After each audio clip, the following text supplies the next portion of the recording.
Hi, welcome back to my final morning report chart appraisal on Tuesday the 26th of May with me, Rich Perry, market analyst at Tech Markets.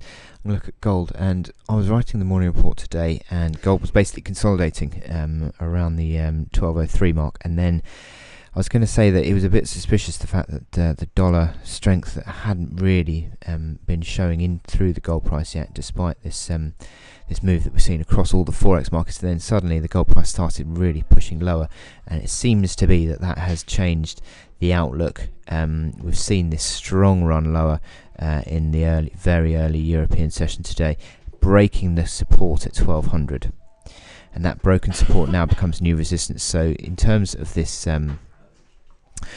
range that we're still in, still playing this range, but it certainly looks like it's coming back towards the bottom of the range again, around that 1178 point. But it certainly looks like, in terms of the momentum indicators starting to fall away, stochastics beginning to accelerate lower, RSI also coming lower as well. So near-term momentum is negative within the range, but it certainly looks like we're going to be testing initial support. I think comes in around 1090 spot 80, which is a bit of a pivot level actually in this chart. 1090.80 is a bit of a pivot level, so that is the initial support that comes in.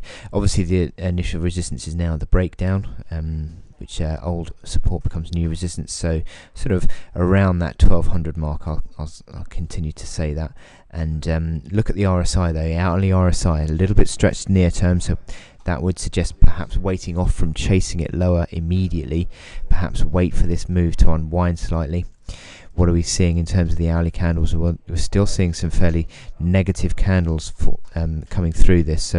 So despite the fact the RSI is around 20, you're still seeing the negativity in the price action. So be interesting to see if you do see a slight element of support starting to come in, and then maybe that will give you a bit of a lift in the price. Maybe that would give you an opportunity to sell. As I said again, the resistance comes in around that 1200 mark, and that is underneath obviously yesterday's rally high at 12, around that sort of 1208 level, and few levels for you to work with there. But it certainly looks like within this range, and again I stress this, within the range, it looks like it's sort of falling away fairly negatively, probably back towards the test of the lows again. So I wish you good luck in your trading on gold today, and I'll speak to you again tomorrow. Thank you.